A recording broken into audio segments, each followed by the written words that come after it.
Welcome, everyone. Hello. And hey, Scooby, welcome to the Collab.Land Discord stage. I am so excited to have you here. Hey, Chibi. Thank you. Thanks for having me. Absolutely. Thank you for presenting. I think it's the first time I have you here. It's the first time for Dev Deep Dive. I did one of the CTO office hours before. Amazing. Truly excited about you presenting today. And let's give it one more minute for everyone to join. I want to confirm if everyone can see Scooby's screen. He's screen sharing right now.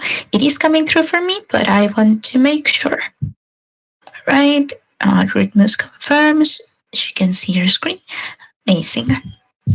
All right, let's give it just one more minute. In the meantime, again, I'll welcome everyone. We have a bow up for today. So I just wanted to mention that before we get started, and we'll distribute it by the end of the presentation using our bow app mini app. So I'll keep you guys posted about that and share the secret phrase later during the event. All right, having said that, I believe that we are ready to get started. And today we have Scooby from Collab.Land's DevOps team. So again, very excited to have you here today, Scooby. And whenever you're ready, we can get started.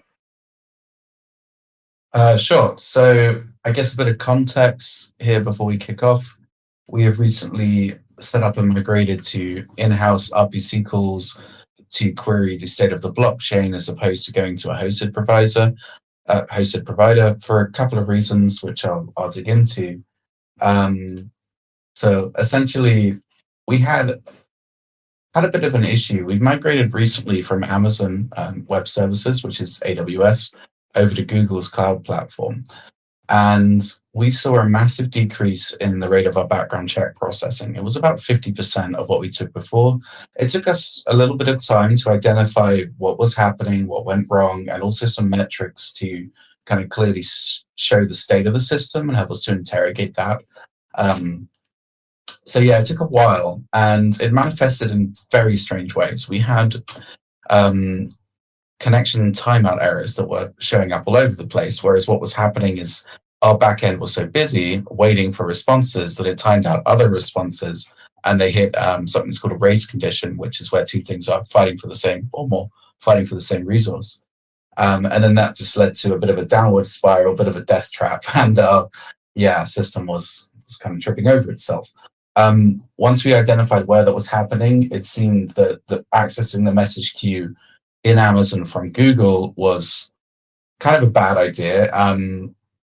It was to facilitate an easy migration initially, and once we identified that was the root cause of that, we migrated over to a different message queue technology called BullMQ. We were already using it for our scheduling of the jobs, but not for the flow of data while processing the jobs.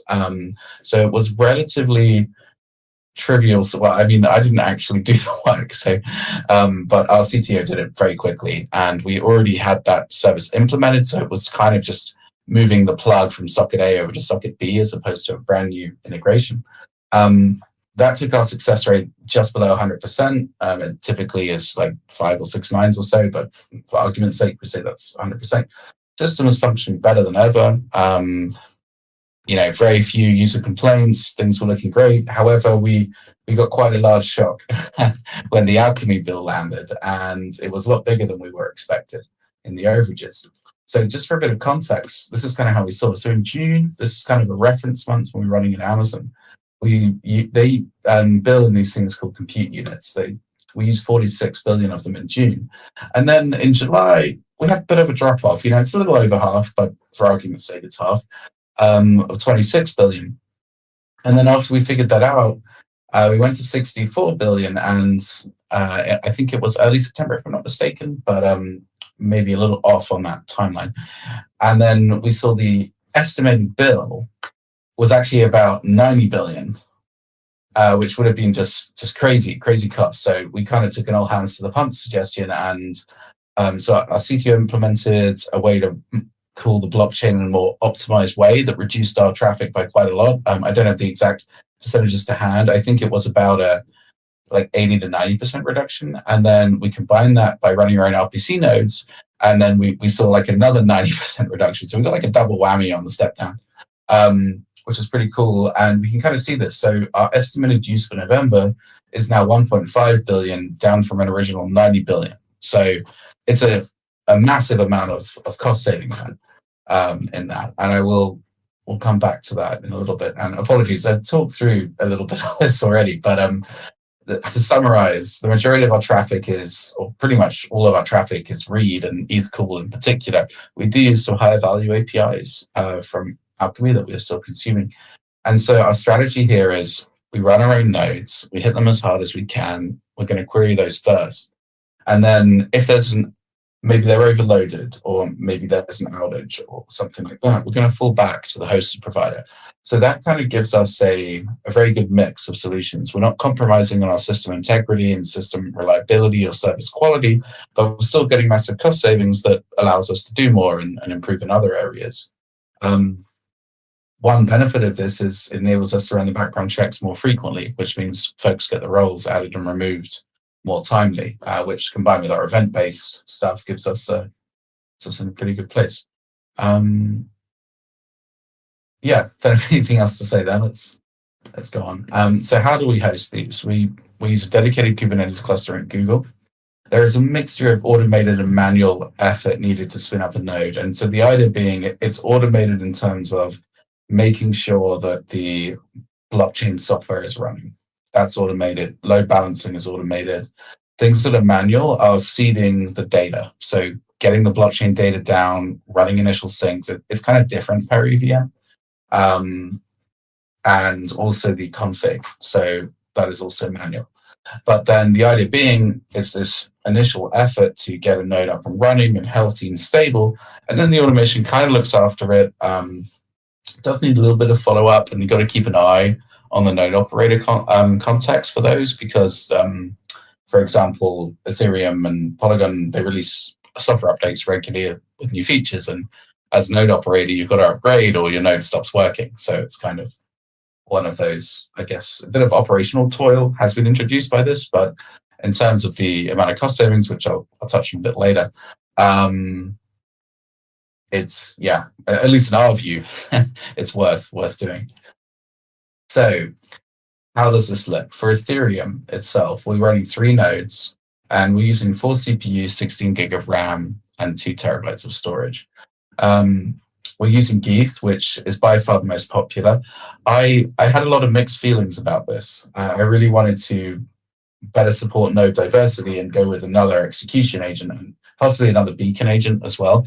However, reviewing a kind of anecdotal feedback and node operator talk and kind of a little bit of personal experimentation, Geeth uses about half the IO profile of the other nodes. So what does that mean? That means we would need twice as much server capacity and space to run a non-Geeth node, which means twice as much cost. So unfortunately, we weren't able to do that. But yeah, maybe it's something the other solutions can work on in time, but that's certainly how the landscape was in kind of early September when I looked at this. Also worth calling out, Geth and Lighthouse, incredible documentation, seriously easy to get up and running. The new Snap Sync is pretty fast given the amount of data that's pulling down there. I found that to be quite impressive. Polygon was a bit of a different experience. So we run 2 nodes for redundancy, more than load really in this case. It's also worth calling out, every other provider requires Ethereum. So if you don't have an Ethereum node ready, none of the other nodes can operate. So Polygon, Optimism, Arbitrum. So for that reason is why I chose to have 3 of them, just to have an extra one that could fail. We, at peak load, we probably could still run on 1 node at this point, but it's more around service availability, that decision. So Polygon. more CPU intensive than an ETH node, it seems. Memory is about the same. Storage, it's very heavy on storage. Syncing down the initial sync, the Polygon team kindly provides snapshots, which make it pretty easy. They are a couple of terabytes. It takes kind of days, as in 6 to 9, to pull down, and by which time the blockchain has moved forward, and then another day or so to extract it, and then by which time the blockchain has moved, you're like 2 weeks behind by the time you pulled down the snapshot, which is somewhat frustrating, but I guess can't really be helped. Kind of same design pattern, essentially. We expose this via a load balancer to our backend. It does require Ethereum to be up and running first before you can start to sync Polygon. It's a bit of a gotcha. And the documentation had quite a lot of errors, like typos and config changes and commands, which were really kind of annoying to pin down and figure out. On their Discord, there's quite a lot of chat about this and a lot of folks helping each other out. So it is quite easy to find the information there. But it's also frustrating that you have to go into that level of detail.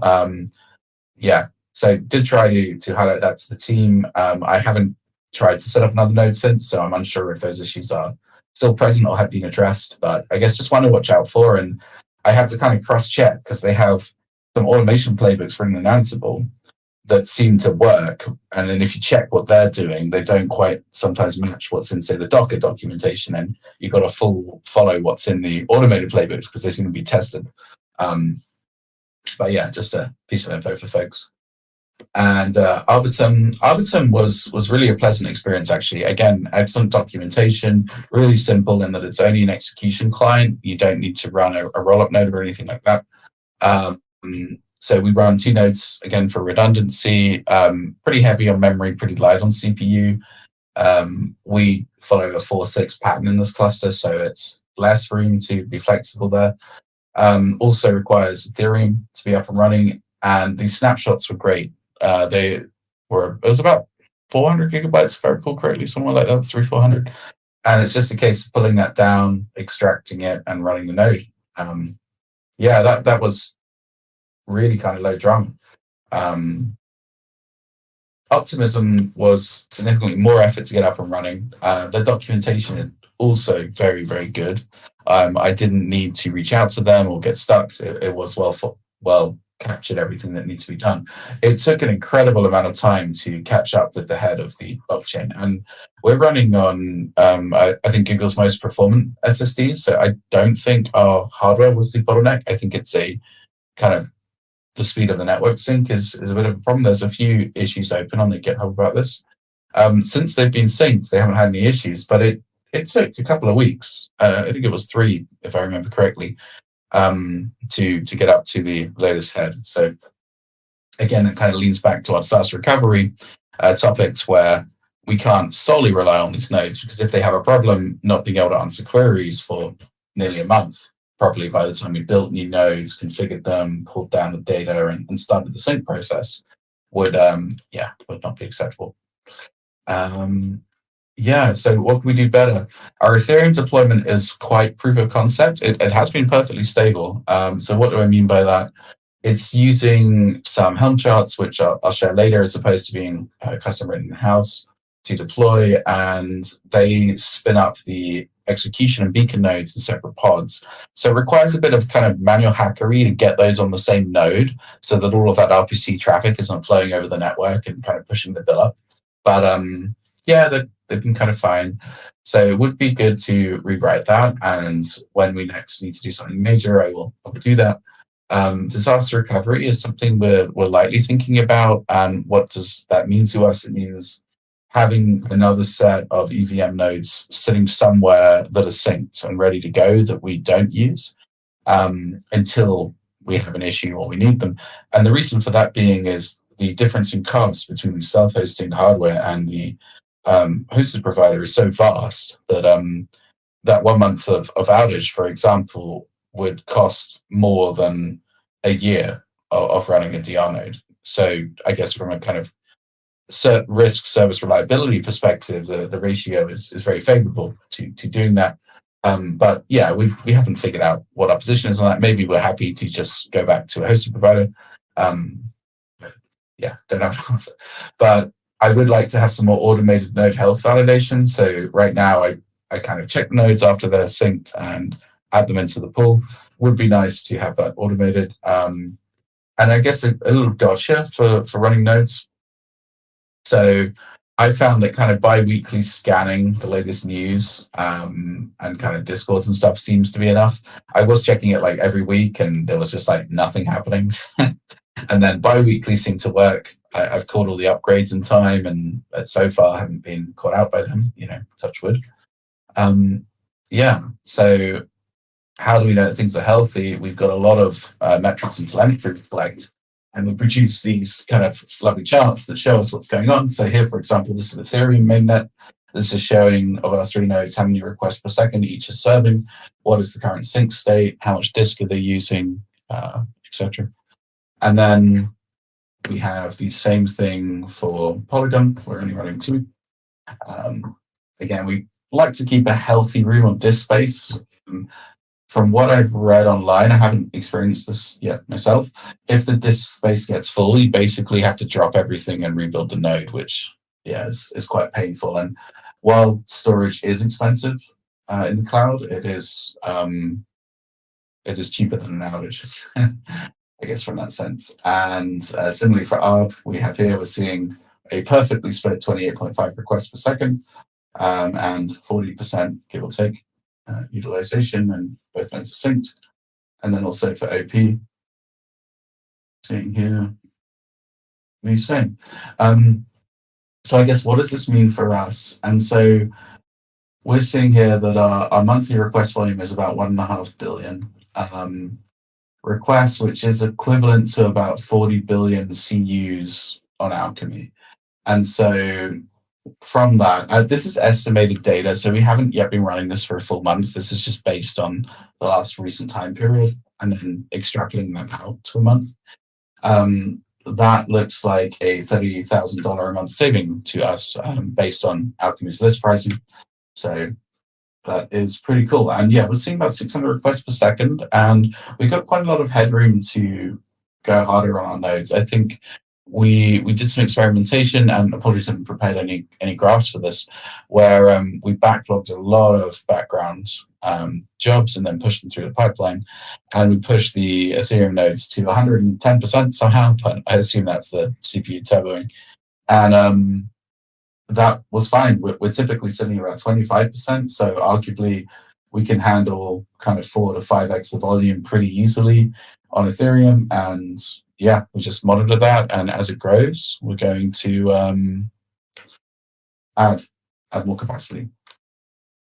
And so, I mean, in terms of costs, so these nodes cost roughly 9,000 a month to run the hardware for them. So while it is not free or cheap, but it is certainly a lot less than the Alchemy cost of around 40,000 we'd be looking at to process the same request, again, based on the public pricing.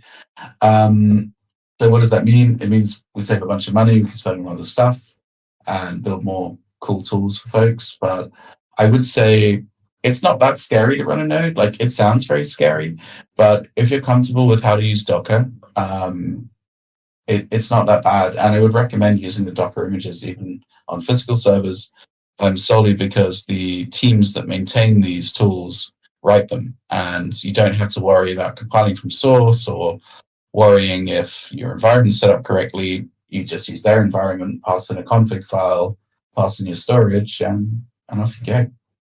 And so how does this break down? We're seeing about 300 and change requests a second to our ETH nodes, which is roughly 22 billion a month of the request units over to Alchemy equivalent. And then in Polygon, a little under a third of that, 135, which is about 9 billion a month. And then I should have Arbon. There it is. Arbon OP, we're seeing about 66.6, 4.5. They do fluctuate a little bit, Arbon OP, just based on where we are in our background check scheduling cycle. They're usually about even on an aggregate. And then, yeah, same with 2. So I guess if you wanted to do this yourself, where to start? This ETH Panda ops guy or person who I don't know, but their code around the Helm charts was incredibly useful in terms of getting started, and pretty much as my source of reference for running the ETH nodes. And also the node operator documentation really just gives you everything you need. Yeah, that's all I have for you folks. I guess if there's any questions, I'd be happy to answer them. Wow. This is super cool to listen to, even from a non so technical position here. Because I know how much work you put into this and how often we talk about it during our all hands and in the Slack channels. So it's super interesting to know what's behind all of Thank this. you. Yeah, thank you. This was very cool. So yeah, again, if anyone has any questions, please feel free to bring them up in the stage chat, or you can raise your hand to be brought up in the stage. Otherwise, and I know that we have a smaller audience than usual because we usually host our deep dives a little later during the day. But let's see if there's any questions. Otherwise, as I mentioned, we also have a follow-up to be distributed. So we can get to that in just a minute. Let's see if there's any questions. Otherwise, I will get to the follow-up distribution shortly. Let's give it a minute. I'm importing the event right now.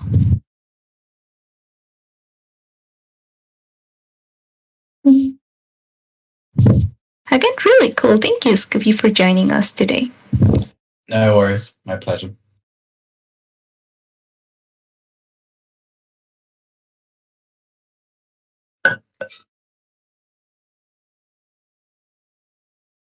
Right, we've got the POAP set up. So let's get to that as we wait to see if there's any questions. For you guys in the audience, for you, Scooby, if you'd like to claim today's POAP, we are using the POAP mini app. So that's with the / command POAP claim. I will drop the command in the chat as well so that you can click on it to use it.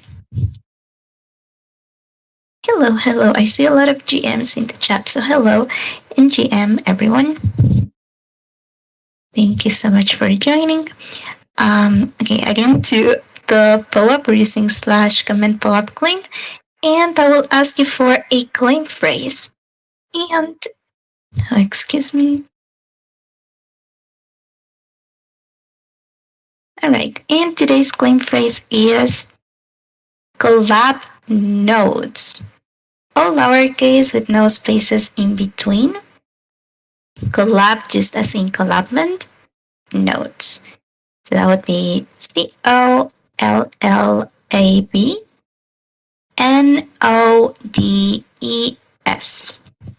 Once that you write that down, you can hit enter and you'll get a code to claim your POAP. Please let me know if it's working for you. Once again, the secret phrase is collab nodes using the POAP mini app, the / command POAP claim, and then collab nodes is the secret phrase to claim today's POAP. If it's not working for you for any reason, you can let me know. No worries about it. I can get you a code to claim the POAP.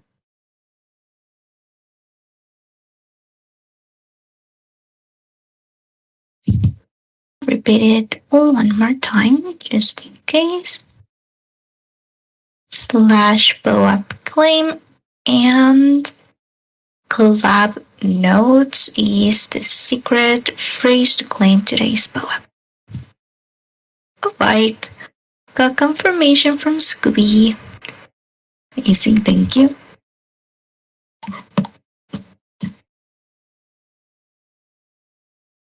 And Anita, yay, Anita, thank you so much for joining. I know that this is a bit earlier than usual. So thank you everyone for attending. Really, really appreciate it. Also, this is being recorded for those who were not able to join at this time. And it will be later posted on YouTube.